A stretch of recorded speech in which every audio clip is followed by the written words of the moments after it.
함께 기도하겠습니다. 하나님 아버지 감사합니다. 저희를 교회로 불러 모아 주셨으니 이제 주의 말씀에 집중하게 하시고 저희들의 복잡하고 어지러운 마음을 진정시켜 주셔서 겸손한 마음으로 주의 말씀을 들으며 우리에게 주시는 하나님의 은혜 가운데 들어가도록 도와주옵소서. 예수 그리스도의 이름으로 간절히 기도합니다. 아멘.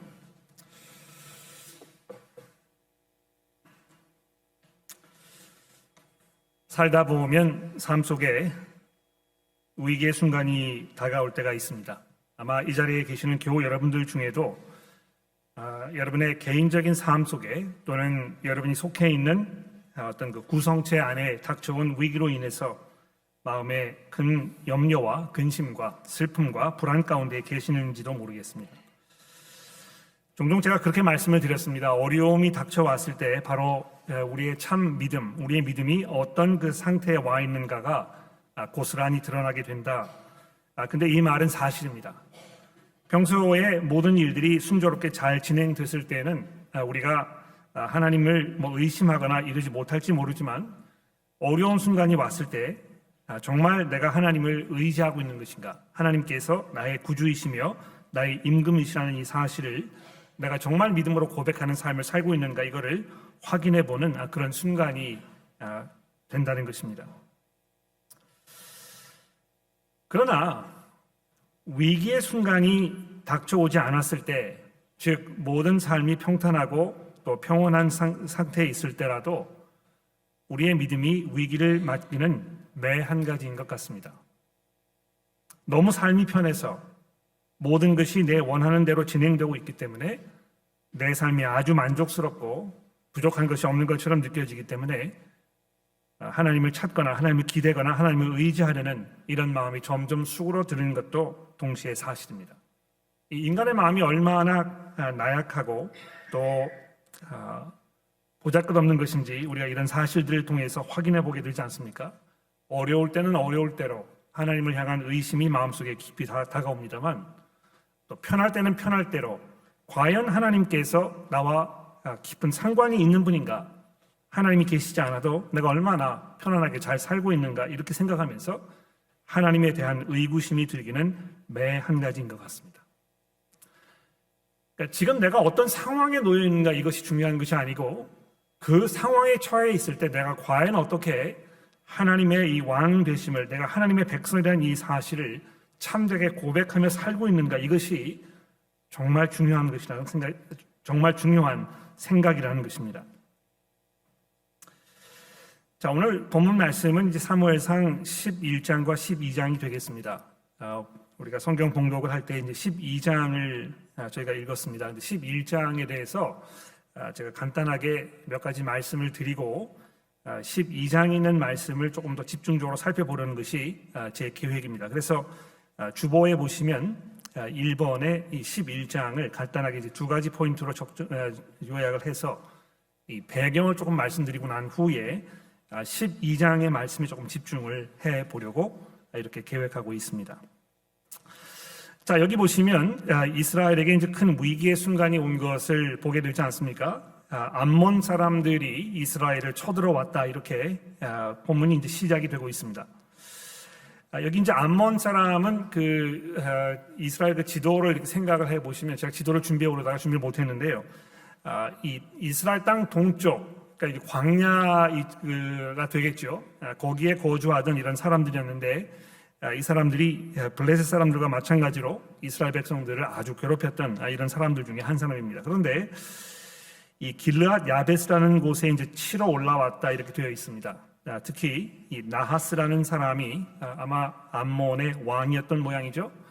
이 사람을 중심으로 해서 암몬 군대가 이스라엘을 쳐 올라왔는데, 쳐 올라왔을 때에 여기 이제 길르앗 야베스라는 곳이 지명이 등장합니다. 이스라엘의 그 북쪽 지역에 있던 조그마한 어떤 도시였던 것 같은데, 거기에 살고 있던 이 사람들이 암몬 사람들이 쳐들어왔을 때 뭐라고 얘기를 했습니까? 우리와 언약하자. 그러면 우리가 너희를 섬기겠다.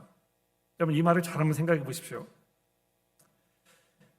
우리가 너를 섬기겠다. 즉, 당신을 우리의 왕으로 생각하겠다. 이렇게 얘기한 것입니다. 언제는 이스라엘 백성들이 하나님 앞에 왕을 달라고 기도했었는데 또 때를 썼었죠. 그랬는데 하나님께서 무척 그것에 대해서 불쾌하게 생각하셨습니다만 그들의 이야기를 들어주어서 사울을 보내지 않았습니까? 그런데 이 사울을 왕으로 인정하지 않으려는 이런 일부 사람들이 있었다는 이야기로 10장의 말씀이 종교를 짓고 있는데요. 이 본문 말씀에 보면 이 길르앗 야베스에 살던 사람들이 자기에게 이제 왕을 주셨는데도 불구하고 자기를 쳐들어온 이 암몬 사람 나하스에게 우리를 살려주시면 우리가 당신을 우리의 왕으로 삼겠다고 이렇게 제안을 하는 장면이 우리에게 설명이 되고 있습니다. 이스라엘 백성들이 위기가 찾아왔을 때 하나님께 울부짖고 기도하면서 하나님의 도우심을 기도하는 이것이 지금까지 일괄적으로 이어져 왔던 성경의 말씀이었는데 어찌된 영문인지 이 11장이 시작되면서 하나님을 기대거나 의지하거나 하나님의 도움을 간구하기는커녕 오히려 이방 사람들과 언약을 맺어서 그를 자신들의 왕으로 삼겠다고 이야기하는 이스라엘 백성들의 이 마음이 얼마나 오락가락하고 있는지 우리가 볼 수 있게 되는 것입니다.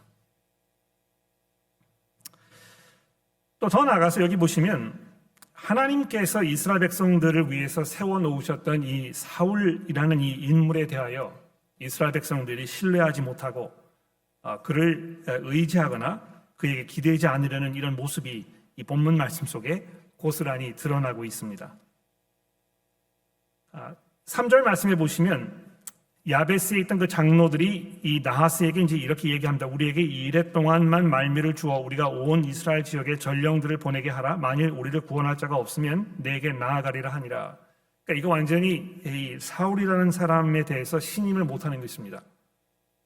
우리를 구원할 자가 없으면 우리가 너에게 항복하겠다 하는 이 말을 통해서 이 길르앗에 있던 이 사람들은 사울이 어떻게 우리를 구하겠느냐 했던 일부 불량배 사람들의 그 이야기에 동조하고 있다는 것입니다. 또 4절에 보십시오. 전령들이 사울이 사는 기브아에까지 이르러가지고 자기들이 처한 이 상황을 거기에 살던 백성들에게 전했다 이렇게 되어 있습니다. 그렇죠? 그런데 그 당시에 사울이 뭘 하고 있었습니까? 밭에서 소를 몰고 오다가 이렇게 되어 있는데요. 이것도 보시면 참 어처구니가 없지 않습니까? 하나님께서 이스라엘 백성들을 구원하시기 위해서 임명해 놓으셨던 이 사울이라는 이 사람이 하나님의 백성들을 구하는 일을 하기는커녕 소를 모는 아주 평범한 이런 일에 지금 몰두하고 있는 이 상황이 어처구니 없다는 것입니다. 더군다나 보십시오. 그가 백성이 무슨 일로 우느냐 하면서 사람들에게 야베스 사람들에게 이제 물었는데요. 그때 이 야베스 장로들이 보냈던 전령을 통해서 거기에 처했던 이 상황 소식을 전해 들은 것이 아니고 그냥 그 동네에 있던 사람들의 이야기를 전해 들었다는 것입니다. 예? 전령을 보내면 그 이야기를 들어야 할 그 사람에게 가서 직접 이야기를 전하는 것이 그 정례 아니겠습니까? 그런데 정작 이 이야기를 들어야 했던 사울이라는 이 인물은 그 전령들을 통해서 이 상황 소식을 들은 것이 아니고 주변에 있던 다른 사람들을 통해서 어떤 일이 벌어졌는지를 겨우겨우 듣게 되었다는 것입니다. 이스라엘 백성들이 참 얼마나 그 마음이 패역했는지 평온하게 있을 때는 하나님을 잊어버리고 위기가 찾아오면 하나님께 왕을 달라고 하고 왕을 주시면 그 왕을 무시하고 더 나아가서는 그 왕 이외에 다른 왕을 섬기겠다고 이 벗어날 구멍을 찾는 이들의 이런 그 나약하고 패역한 이 모습 속에서 하나님께서는 과연 이들을 어떻게 하실 것인가? 이런 질문을 던지지 않을 수 없다는 것입니다. 자, 근데 여기 이제 그 재밌는 상황이 벌어지지 않습니까? 여기 이제 보시면 6절에 보십시오. 사울이 이 말을 들을 때에 하나님의 영이 그에게 크게 감동되매 그의 노가 크게 일어나 한 결의의 소를 잡아 각을 뜨고 전령들의 손으로 그것을 이스라엘의 모든 지역에 두루 보내어 이르되 누구든지 나와서 사울과 사무엘을 따르지 아니하면 그의 소들도 이와 같이 하리라 하였더니 여호와의 두려움이 백성에게 임하매 그들이 한 사람같이 나온지라. 자, 여러분 기억이 나시는지 모르겠는데요. 저희가 재작년인가 사사기서의 말씀을 살펴본 적이 있었는데 사사기서의 맨 마지막 이 스토리가 지금 여기에 등장하는 이 스토리와 아주 흡사한 면이 많이 있습니다. 기억나시는 분 계십니까? 레위 사람 한 사람이 있었는데요. 이 사람이 이제 여행을 하다가 마침 사울이 살고 있는 이 고향, 이 기브아라는 곳에 이르렀을 때 거기서 어떤 끔찍한 일이 벌어졌습니까? 이 기브아 사람들이 이 레위 사람의 첩을 강간해서 이 여자가 목숨을 잃는 일이 있었습니다. 기억나십니까? 그런데 그때에 이 레위 사람이 죽임을 당한 자기의 이 첩을 칼로 다 동강을 내가지고 12지파에다가 이 시신을 보내면서 자기의 이 억울함과 자기의 속상함 이것을 이렇게 나타내었다는 것입니다. 여러분 그 광경을 한번 생각해 보십시오. 네. 죽은 자기의 이 첩을 칼로 난도질해서 이것을 각 지역에다가 다 보내는. 근데 재미있는 사실은요, 그 사건이 사사기 19장에 보면 이제 이 첫 이야기가 시작이 되는데 19장 맨 첫 부분에 어떤 말씀으로 시작이 되냐 하면 그 당시에 이스라엘에 왕이 없어서 각 사람이 자기 마음에 맞는 대로 행하였더라. 이렇게 이제 19장이 시작이 됩니다. 그런데 똑같은 이야기, 그 이야기가 사사기서 맨 마지막 장, 즉 이 끔찍한 스토리가 끝나는 그 맨 마지막 장에도 동시에 등장한다는 것입니다. 그래서 그 사이에 벌어졌던 이 레위 사람이 한 이 끔찍한 이 일, 이것은 왕이 없었을 때에 이스라엘 사람들이 그저 자기 생각에 맞는 대로 마구잡이로 행했던 그 삶의 모습이었다는 것입니다. 그런데 하나님께서 이스라엘에게 왕을 주신 이후에 달라진 것이 있었습니까? 이제는 심지어 하나님께서 보내셨던 또는 이스라엘 백성들이 원했던 그 왕이 있었는데도 불구하고 달라진 것이 별로 없었다는 사실을 우리에게 암시해주고 있는 게 분명합니다. 아닌 게 아니라 이 사울이라는 인물은 계속해서 이 사무엘상에 정말 예상 밖의 이 구원자라고는 우리가 인정하기 어려운 이런 모습을 계속 보이지 않습니까? 지난주 그 본문 말씀 한번 생각나실 거예요. 이 투표를 통해서 제비뽑기를 통해서 왕으로 선출되었을 때에 이 사람은 어디에 있었습니까? 짐짝 뒤에 숨어 있었다는 것입니다. 하나님의 영이 그에게 임해서 이제 블레셋 사람들을 공격해야 할 그 상황이 왔었는데 공격하기는커녕 아무것도 하지 않는, 과연 이 사람이 이 일을 감당할 수 있을 것인가? 그래서 어떤 사람들은 그에 대해서 의구심을 표명하는, 오늘 본문 말씀에는 그저 소를 모는 일을 하고 있던 이 사울의 모습을 보면서 과연 이 사람이 하나님의 백성들을 구원해낼 구원자로서의 역할을 감당할 수 있을 것인가 의심하게 되지 않을 수 없다는 것입니다. 그런데 저희가 이제 성경 파노라마를 할 때도 제가 이 말씀을 드렸습니다만 구약 성경 히브리어로 되어 있는 구약 성경에 보시면 우리 한국 성경에는 이제 그 사사기와 사무엘상 중간에 이제 룻기서가 들어가 있습니다만 원래 그 히브리어 성경에는 사사기서 바로 다음에 사무엘상으로 이어집니다. 이 두 가지가 이제 연결되는 스토리라는 것입니다. 근데 여기 이제 보게 되면 사사기서에 하나님께서 이스라엘 백성들이 곤경에 처했을 때 보내셔서 그들을 구원해 내셨던 이 사사가 역시 마찬가지로 예상 밖의 인물들이었다는 것입니다. 그렇지 않습니까? 이 한 가지 예를 들어볼게요. 이 기드온이라는 사람이 있지 않습니까? 이 기드온이라는 사람의 그 스토리를 잘 읽어보면 이 사람은 계속해서 하나님을 향한 끝없는 의심과 또 불안함 속에서 어쩔 줄 몰랐던 이런 인물이었습니다. 삼손은 어떻습니까? 삼손도 마찬가지입니다. 삼손이야말로 정말 이 문란한 삶을 살았던 그런 사람 아닙니까?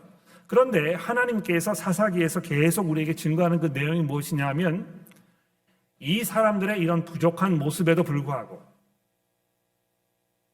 하나님께서 그들을 사용하셔서 하나님의 방법으로, 하나님의 힘으로 하나님의 은혜를 누릴 자격이 없는 이 이스라엘 백성들을 매번 구원해 내시는, 그래서 그 스토리를 읽는 사람들로 하여금 이것이야말로 전적으로 하나님의 은혜의 결과라는 사실을 이 사사기서 계속해서 증거하고 있다는 것입니다. 정말 훌륭하고 뛰어나고 통찰력이 있고 지도력이 있고 용감하고 용맹무쌍해서 자기의 힘과 능력으로, 자기의 무력으로 하나님의 백성들을 구원해내는 사람들이었다면 그 사람들이 자기의 힘을 발휘했을 때 모든 사람들의 시선이 아마 그 사람에게 집중되었을 것입니다. 야, 얼마나 훌륭하냐. 이런 사람이 우리 가운데 있다면 우리는 걱정할 것이 없었을 것이다. 아닌 게 아니라 사울이 선출되었을 때도 바로 그런 사람이었다고 얘기하지 않습니까? 가장 용모가 뛰어나고 가장 풍채가 좋고 사람들보다 머리 하나가 더 큰, 그래서 그 사람을 바라보면 의지하고 싶은 마음이 들 것 같은 이런 사람이었다는 것입니다. 그런데 이 사무엘상에 있는 이 말씀이 계속 우리에게 얘기하는 것이 무엇입니까? 이 사람을 의지해서는 하나님의 은혜 가운데 들어갈 수 없다는 것이 아주 분명해져 가고 있다는 것입니다. 이 이야기를 들은 사울이 결국에는 하나님의 성령에 감동되어서 이스라엘 사람들을 구원해내는 장면이 여기 이제 설명이 되고 있는데요. 놀라운 사실은 이 12절에 보십시오. 백성이 사무엘에게 이르되 사울이 어찌 우리를 다스리겠느냐 했던 사람이 누구이니까 그들을 끌어내소서 우리가 죽이겠나이다.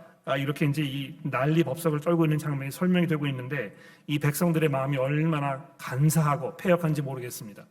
자신들이 이렇게 해놓고서는, 자신들이 우리 사울을 신뢰하지 못하겠다 이렇게 암암리에 얘기해 놓고서는 이제 사울이 이 하나님의 능력을 통해서 이스라엘을 구원해내는 장면이 벌어지니까 이제는 싹 입을 바꿔가지고 누가 과연 사울을 업신여겼느냐고 울분을 토해내고 있다는 것입니다.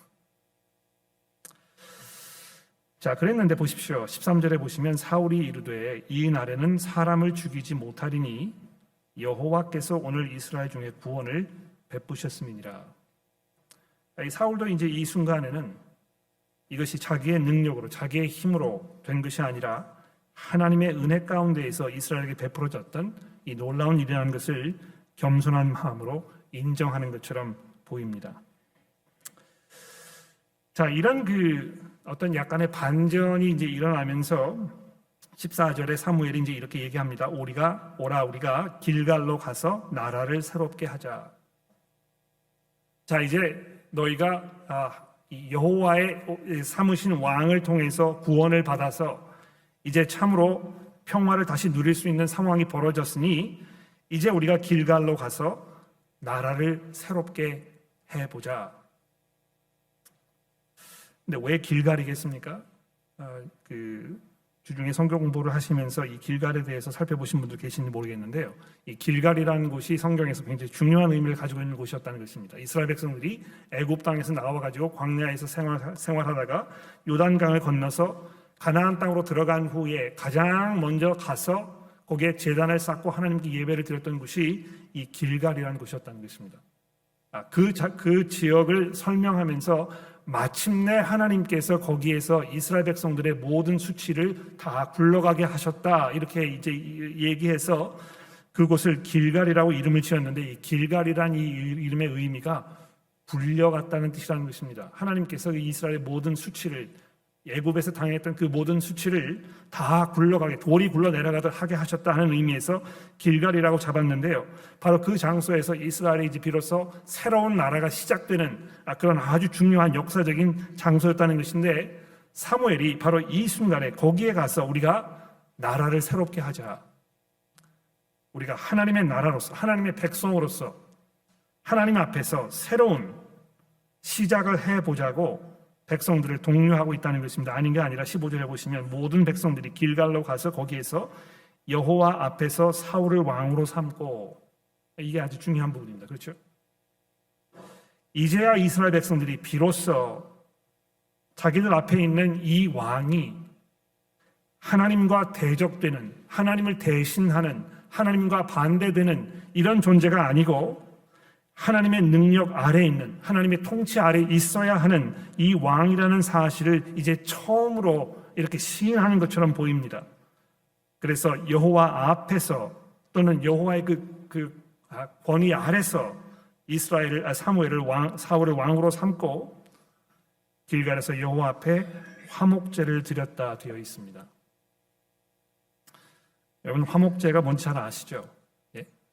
하나님과 인간 사이에 불협화음이 생겨서 관계가 깨어져서 아주 불편하고 하나님께서 이스라엘 백성들을 향해서 굉장히 울분을 토해내시고 이스라엘 백성들은 하나님을 등지고 반역하면서 순종하지 않은 모습을 살았을 때 이 관계가 깨어져 버리는 것입니다. 우리가 죄 가운데 있을 때 마치 하나님과의 교제하기가 어려워지는 것처럼 이스라엘 백성들이 그런 상황에 있었을 때 바로 이 화목제를 통해서 하나님과 이스라엘 백성들 사이에 이 화해가 이루어지는, 그래서 다시 교제가 성립되는 이것을 의미하는 제사가 이 화목제였는데요. 이스라엘 백성들이 바로 길갈에서 하나님 앞에 사울을 왕으로 삼으면서 하나님과 화해하는 이 장면이 11장에 소개되고 있다는 것입니다. 제가 아까 말씀드렸을 때 이 12장에 이제 집중해 보겠다고 말씀을 드렸는데 이제 남은 시간에 이 12장의 내용을 조금 집중해서 살펴보도록 하겠습니다. 제가 봤을 때 이 12장에 있는 이 말씀은 11장 14절과 15절이 설명하고 있는 이 나라를 새롭게 하자고 했던 이 길갈에서의 이 모임, 거기에 대한 긴 보충 설명인 것 같아요. 여러분, 종종 그런 일이 벌어지지 않습니까? 영화를 보다 보면, 뉴스를 보다 보면 이렇게 토픽 센텐스로 이제 기사를 보도록 하고 나서 그 기사에 대해서 나머지 부분에서 기자를 파송해서 카메라를 가지고 가가지고 더 넓게 거기에 벌어진 이 상황들을 보여주고 설명해주는 이런 일을 보게 되지 않습니까? 마치 그런 것입니다. 사무엘이 이 길갈에서 이스라엘 백성들에게 도대체 무슨 이야기를 한 것인가? 또 그 말을 들은 백성들은 사무엘에게 무엇을 약속한 것인가? 이것을 사무엘 12장에서 보다 자세하게 우리에게 설명해 주고 있다는 것입니다. 자, 이 말씀을 좀 집중해 보도록 합시다. 12장에 보시면 이제 이렇게 말씀이 시작이 되고 있습니다. 사무엘이 온 이스라엘에게 이르되 보라, 너희가 내게 한 말을 내가 다 듣고 너희 위에 왕을 세웠더니 이제 왕이 너희 앞에 출입하느니라. 여기 옆에다가 사울이란 인물을 이렇게 세워놓고 너희가 왕을 원했기 때문에 이 왕이 이제 너희 앞에 왕래한다. 바로 이 왕이 너희가 원했던 왕이다. 자, 그렇게 한 후에 이 나머지 부분을 잘 보시면 이 사무엘은 사울에 대해서 이야기하기보다는 자기 자신에 대해서 얘기합니다. 들어보십시오. 나는 늙어 머리가 휘어졌고 내 아들도 너희와 함께 있느니라. 내가 어려서부터 오늘까지 너희 앞에 출입하였거니와 내가 여기 있나니 여호와 앞과 그의 기름 부음 받은 자 앞에서 내게 대하여 증언하라. 내가 누구의 소를 빼앗았느냐? 누구의 나귀를 빼앗았느냐? 누구를 속였느냐? 누구를 압제하였느냐? 내 눈을 흐리게 하는 뇌물을 누구의 손에서 받았느냐? 그리하였으면 내가 그것을 너에게 갚으라. 이 뭘 말하는 것입니까? 내가 지금까지 이스라엘의 사사로서 하나님께서 내게 주셨던 이 사역을 감당해 왔는데 내가 이 사역을 제대로 감당하지 못해서 너희가 지금 여호와께 왕을 구한 것이냐? 너희가 요구했던 그 요구, 왕을 달라고 했던 그 요구가 어떤 정당한 이유가 있는 것이냐? 이거를 지금 묻고 있는 것입니다. 이스라엘 백성들이 뭐라고 대답합니까? 아닙니다. 그렇게 하지 않으셨습니다. 그랬을 때 5절에 보십시오. 사무엘이 백성에게 이르되 너희가 내 손에서 아무것도 찾아낸 것이 없음을 여호와께서 너희에 대하여 증언하신다. 이제 영어를 이렇게 보시면 너희에 대하여 이렇게 되어 있는 이 부분이 The Lord testifies against you. 즉 하나님께서 지금 너희의 그 잘못을 지금 증언하고 계신다고 말하고 있는 것입니다. 그 다음에 연이어서 뭐라고 얘기합니까? 6절에 보십시오. 사무엘이 백성에게 이르되 모세와 아론을 세우시며 너희 조상들을 애굽 땅에서 인도하여 내신 이는 여호와시니 그런즉 가만히 있으라. 여호와께서 너희와 너희 조상들에게 행하신 모든 공의로운 일에 대하여 내가 여호와 앞에서 너희와 담론하리라. 내가 사사로서 너희 앞에서 했던 이 일들 가운데 부족한 것이 아무것도 없었다면 하나님께서 너희의 하나님으로서 지금까지 너희를 위하여 행하셨던 이 모든 공의로운 일을 들어보면 하나님께서 너희를 어떻게 보살피셨고 어떻게 인도하셨으며 어떻게 은혜와 공의로 너희를 다스렸는지에 대해서 너희가 잠시만 생각해 보면 너희에게 왕을 달라고 요구했던 그 요구가 얼마나 터무니없는 일이었는지, 이것이 얼마나 어리석은 일이었는지 너희가 깨닫게 될 것이라고 사무엘이 얘기하고 있는 것입니다. 그래서 12절 말씀해 보십시오. 너희가 암몬 자손의 왕 나하스가 너희를 치러 옴을 보고 너희의 하나님 여호와께서는 너희의 왕이 되심에도 불구하고 너희가 내게 대하여 이르기를 아니라 우리를 다스릴 왕이 있어야 하겠다 하였노라. 이제 너희가 구한 왕, 너희가 택한 왕을 보라.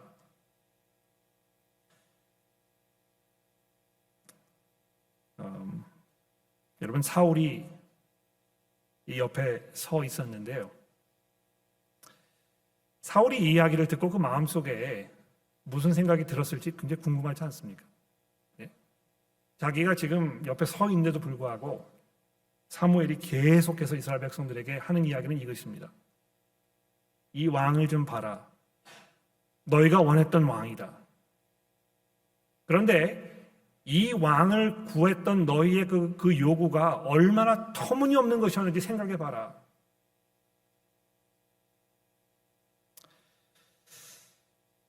이스라엘 백성들의 큰 잘못은 위기의 상황이 왔을 때 또는 평화로운 삶을 살고 있었을 때 계속해서 하나님의 왕 되심을 의심하였다는 것입니다. 마치 여러분과 제가 우리의 삶을 살면서 위기의 순간이 닥쳤을 때 하나님에 대한 원망의 마음이 드는 것과 마찬가지로, 또는 반면에 우리 삶 속에 아주 평화가 있고 만족한 삶을 살면서 내가 어쩌면 하나님을 섬기지 않아도 얼마든지 내 마음대로 이 세상에서 살 수 있다고 생각하는 그런 생각이 드는 것과 아주 마찬가지라는 것입니다.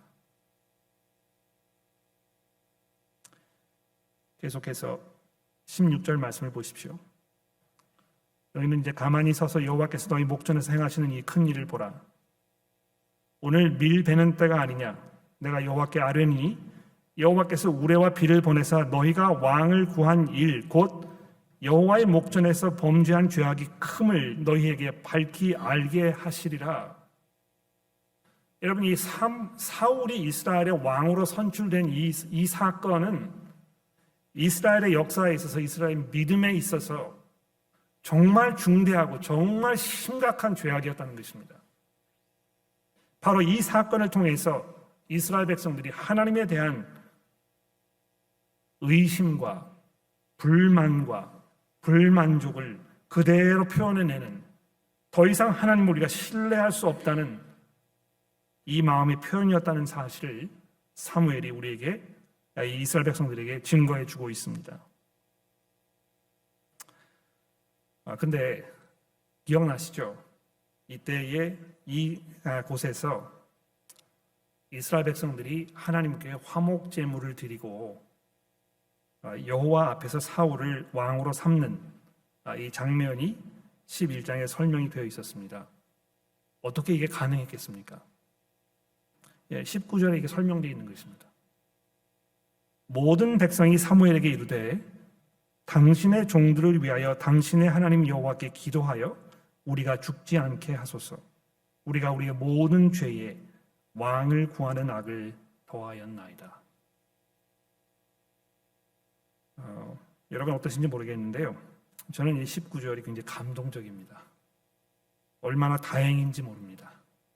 이스라엘 백성들이 이제야 비로소 자기들이 벌린 이 일이 얼마나 심각한 잘못이었는지, 이것이 하나님 앞에 얼마나 패역된 일이었는지에 대해서 이제 비로소 깊이 인식하게 되었다는 것입니다. 여러분 이거 잘 들어보십시오. 하나님과의 관계 회복이 되기 위해서는, 즉 하나님과 화목하게 되기 위해서는 무엇이 전제되어야 하겠습니까? 가장 중요한 것은 하나님 앞에 우리의 죄를 자복하는 것입니다. 우리가 얼마나 그동안 지금까지 하나님을 하나님으로 여기지 아니하고 하나님을 섬기며 예배하지 아니하면서 마치 우리가 우리의 삶을 우리의 방식대로 하나님과 분리된 상태에서 살 수 있는지 믿으며 살아왔던 바로 이것을 하나님 앞에 회개하고 하나님의 용서를 구하는 이 일이 전제라는 것입니다. 여기 앉아 계시는 교회 여러분들 가운데 교회를 오래 다니셨거나 또는 최근에 교회를 출석하기 시작하셨거나 얼마만큼 성경을 잘 알고 계시거나 또 성경에 대해서 많은 지식이 없으시거나 어떤 상황에 어떤 여건에 여러분이 처해 계시든지 간에 우리 모두에게 적용되는 가장 중요한 공통적인 한 가지 사실은 무엇입니까? 우리가 하나님 앞에 죄인이라는 사실을 고백하는 것입니다. 우리가 지금까지 하나님을 하나님으로 제대로 섬기거나 예배하지 못하면서 마치 하나님이 없어도 살 수 있는 것처럼 생각하면서 살아왔던, 그래서 하나님을 업신여기거나 하나님을 예배하지 못하거나 하나님을 섬기려고 하지 아니하거나 하나님보다 더 중요한 것이 내 삶에 있다고 생각하거나 하나님 이외에 다른 것이 나에게 편안함과 또 영원한 안녕을 보장해 줄 거라고 생각하는 착각 속에 살아가는 이 모든 것들이 하나님 앞에서 얼마나 죄악된 것인지를 우리가 믿음으로 고백하는 이 일이라는 것입니다.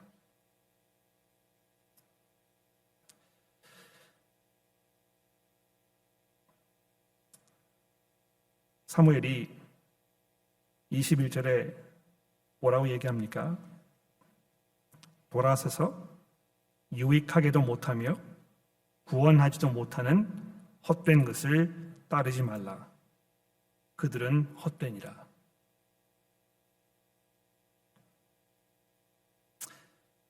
사울이 이 이야기를 들으면서 아마 자기 자신을 떠오르지 않았을까 생각합니다. 왕을 구하는 이스라엘 백성들의 그 요구 자체가 잘못은 아니었습니다. 그렇죠? 그런데 문제는 무엇이었습니까? 우리에게 왕이 있기만 하면 우리에게 영원한 안녕이 보장될 것이다. 하나님이 없이도 이 왕의 손에 의해서 우리가 이 땅을 살아갈 수 있을 것이다 하는 이 착각이 그들의 마음속에 깊이 자리하고 있었다는 것입니다. 마치 여러분과 제가 많은 재산을 쌓아놓음으로 인해서 그것이 우리를 편안하게 하고 우리를 안전하게 하고 우리가 이 땅에서 부족한 것이 없는 삶을 살 수 있는 것인 것처럼 착각하는 것과 마찬가지라는 것입니다. 그런데 이것이 그냥 재산의 문제뿐만이 아니고요, 삶의 모든 영역에서 같은 일이 계속 반복되는 것 같아요. 내가 조금 몸이 건강하기만 하면, 또는 내가 결혼하면, 또는 내 자식들이 좀 더 잘 되면, 좀 더 내 삶 속에 있는 이 모든 문제들을 어떻게 해결할 수만 있으면 내가 좀 더 편안하고 안정적인, 기쁘고 행복한, 만족스러운 삶을 살 것이라는 이 착각 속에 계속 살고 있다는 것입니다. 그런데 그것이 그들을 구원하지 못하고 그것이 부질없는 것이며 이것이 헛되다는 사실을 성경이, 특히 오늘 이 본문 말씀이 계속해서 우리에게 증거해주고 있지 않습니까? 자, 이쯤 되면 아마 백성들이 귀 구멍이라도 들어가고 싶은 심정이었을 것입니다. 그렇지, 우리가 얼마나 헛되게 살아왔는가, 우리가 얼마나 보잘것없으며 하나님을 분노하시게 하였는가. 야, 정말 우리는 소망이 없고 가망이 없는 이런 사람들이구나. 죄책감 속에서, 절망감 속에서, 의심 속에서 헤어나기 어려웠을 것입니다. 마치 여러분과 제가 종종 그런 잘못을 범하지 않습니까? 우리의 삶을 돌아보면서 마치 우리가 아무런 소망이 없는, 도무지 아무도 우리를 구원해낼 수 없을 것 같은 신앙생활을 오래 하여도 이것이 아무런 변화를 내 삶에 가져오지 못한다고 생각하면서 절망 속에 빠져버리는, 믿음이 성장하는 것이 아니고 오히려 퇴보해서 늘 의심과 염려 속에 살아가는 삶이 반복되는 이런 모습을 우리가 떠오르게 되지 않습니까? 그런데 여기 보십시오. 22절에 사무엘이 뭐라고 이야기합니까? 오늘 제가 설교의 제목을 사무엘이 전한 이 복음이라고 말씀을 드렸는데요. 22절의 말씀을 보십시오. 여호와께서는 너희를 자기 백성으로 삼으신 것을 기뻐하셨으므로 여호와께서는 그의 크신 이름을 위해서라도 자기의 백성을 버리지 아니하실 것이요. 하나님의 신실하심과 하나님의 은혜로우심과 하나님의 자비로우심에 대해서 사무엘이 증거하고 있는 것입니다. 이 백성이 잘나서 믿음이 좋아서 신앙이 무럭무럭 자라고 성장해서 이들이 많은 열매를 맺고 있기 때문에 하나님께서 이들을 기뻐하셨다고 이야기하지 아니하고, 이들이 이렇게 계속해서 하나님을 섬기거나 따르거나 신뢰하지 못하는 이런 삶을 살고 있는데도 불구하고 하나님께서 예전에 이스라엘 백성들 향해서 하셨던 그 약속을 기억해내셔서 그의 그 크신 이름을 위하여 결코 자기의 백성을 포기하거나 버리지 아니하실 것이라고, 오히려 자기 백성으로 삼으신 것을 하나님께서 기뻐하실 것이라고 이야기하고 있다는 것입니다. 오늘 본문 말씀이 이렇게 결론 내고 있지 않습니까? 24절에 보십시오. 너희는 여호와께서 너희를 위해 행하신 그 큰 일을 생각하여 오직 그를 경외하며 너희의 마음을 다하여 진실이 섬기라. 그렇습니다. 이 하나님의 은혜를 기억했을 때 하나님께서 얼마나 신실하게 그 백성들을 보호하시며 인도하시는지를 기억했을 때 우리가 해야 할 이 일이 무엇이겠습니까? 하나님께서 우리를 위해 행하셨던 그 십자가의 놀라운 일을 기억해내는 것입니다. 그리스도께서 흘리신 그 보혈의 피가 여러분과 저의 모든 죄와 우리의 이 추악함을 다 덮으시며 우리를 거듭나게 하셔서 하나님과 화목하게 하시는 이 놀라운 능력의 일이 우리 삶 속에 벌어졌다는 사실을 우리가 기억해내는 것입니다.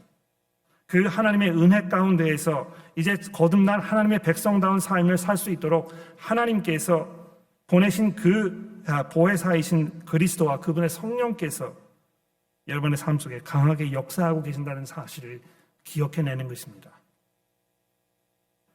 즉 우리가 매일매일 복음의 은혜 가운데 살아가는 것입니다. 사랑하는 교우 여러분, 사무엘상 이 11장과 12장 또는 전체적으로 사무엘상의 모든 말씀이 우리에게 던져주는 이 중요한 메시지가 무엇이겠습니까? 하나님께서 참되신 왕이심을 우리가 기억하고 그분께서 보내신 그분의 메시아인 이 그리스도 예수 앞에 우리의 삶을 내려놓았을 때, 그때야 비로소 우리는 참된 삶과 참된 행복과 참된 미래를 보장받을 수 있다는 것입니다. 그분의 은혜 가운데 우리가 쉬지 않고 살아가도록 하나님께서 우리에게 힘주시기를 간절히 기도합니다. 기도하겠습니다. 하나님 아버지 감사합니다. 저희들의 보잘것없음과 배역함에도 불구하고 늘 은혜로 우리를 대해주시며 주의 성령으로 말씀으로 우리를 가르치셔서 주의 백성다운 삶을 사는 길이 어떤 것인지 보여주시니 감사합니다. 하나님, 그리스도를 통해 우리에게 쏟아부어진 하나님의 그 보혈의 은혜가 우리의 삶을 주관하게 하시고 우리가 어떤 시대에 어떤 상황에 어떤 여건 속에 처해 있든지 우리를 향하신 하나님의 그 놀라운 뜻과 은혜 가운데 온전한 평화와 또 참된 믿음을 발견하도록 도와주옵소서. 하나님의 저희로 하여금 하나님의 은혜 가운데에서 온전하게 여호와 하나님을 섬기며 하나님을 경외하며 우리의 마음을 다하여 주를 섬기도록 도와주옵소서. 예수 그리스도의 이름으로 간절히 기도합니다.